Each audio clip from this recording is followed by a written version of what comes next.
In the community of fish lovers,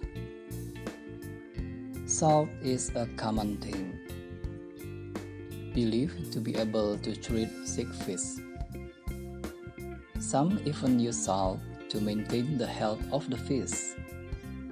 Is this really true? What's wrong with salt? What is the relation? Before we start, it needs to be understood first that the salt we need is not all kind of salt. The wrong salt will actually harm the fish. The salt in question is salt which only contains sodium chloride, does not contain other elements. Lot of salt used for cooking already contains iodine.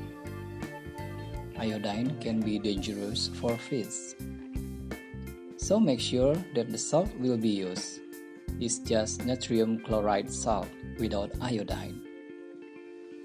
Under normal circumstances, when everything is healthy, giving salt into the water as prevention or maintaining fish health is very bad. Not only this is dangerous for fish, but also at the same time disturbing the stability of the system. Everything in the aquarium have a certain tolerance limit with salt content. Shrimp, snail, aquatic plants, neon tetrafish and placofish species, very vulnerable to the addition of salinity. Besides, scientific testing proves that a number of bacteria will die when exposed to a salt solution. A bacterial colony that had been painstakingly collected in a very long time so that it can maintain the water cycle and make water clear will be damaged immediately in the presence of this salt. So the desire for prevention or to maintain health actually not good. Yes, we often hear fish have their tolerance to salt content. How exactly does it work? Why is it dangerous for a fish? Fish always undergo an osmosis process. Osmosis process of fish must be able to maintain balance between water and fluids in the body.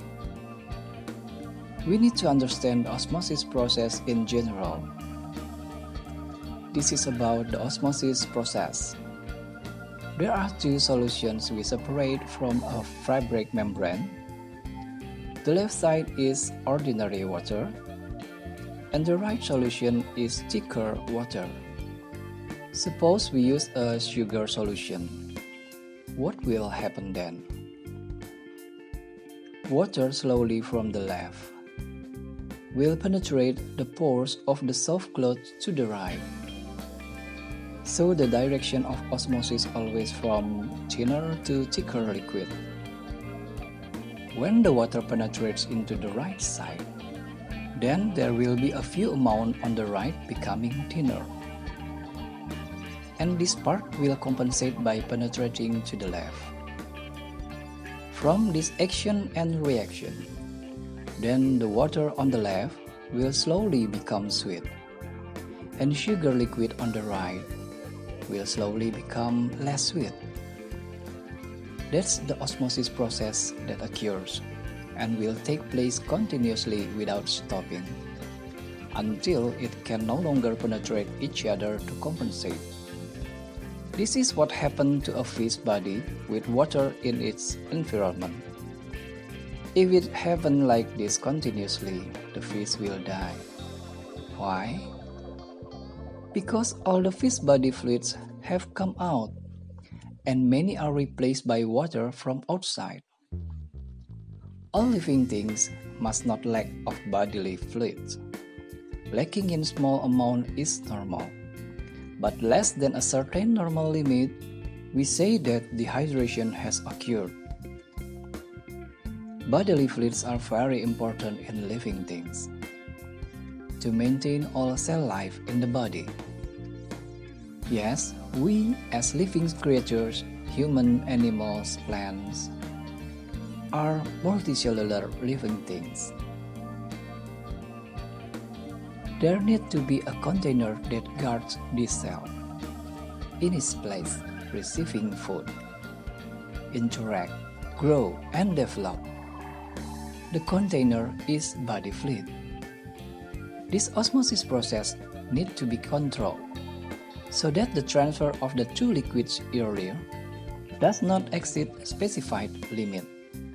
That's why fish have mucus that covers their bodies, thus blocking the osmosis process directly. Water will occur through the gills and mouth. In the body, water will be treated by the kidneys, which is not needed will be excreted in urine. If there is a problem with this, it can cause dropsy symptoms. You can find out more about dropsy on the video that I made before. Back to our focus at the beginning, why add salt to healthy and normal fish can be dangerous? Alright, now it's easier to understand. There is another protective membrane here, namely fish mucus that is protective so that osmosis does not occur immediately, but must go through the mouth and gills. Now we add salt to the water. This salt water will enter the mouth and gills and go through the normal process as usual, received by the kidney for processing. If this water does not contain salt, then the concentration of salt in the body of the fish will be stable. But because water contains salt, then the concentration of salt in the body of the fish will increase. Imagine a hollow bottle filled with salt water, reverse and dripping bit by bit. Water that drips after evaporating will leave salt, because salt crystals cannot evaporate. What is the level of the salt in the droplets below? Will get thicker, right? That's also in the body of a fish. The artificial salt that we make can also be left in the kidney, crystallize, and can eventually damage the kidney. Fish body fluids that naturally contain salt, the salt concentration will increase. The sentence in the front of us that we want to clarify is, fish have their own tolerance for salt content. Isn't this already destabilizing the tolerance number? And the aftermath we don't need to discuss. Somehow the fish will get sick and die soon. Somehow the fish must experience dropsy first because salt has damaged the kidney. Everything is bad. Then what if the fish is sick? Doesn't it need salt to help with treatment? That's right, salt is needed to help with treatment, but also to a certain dose. So salt can be used during treatment, not when fish are healthy or normal. We thought of prevention. Thus sharing this time may be useful for all of us. Give likes and subscribe if you like, or feel the benefits of this video. Share with your friends so we can share with each other. See you on my next video. Thank you.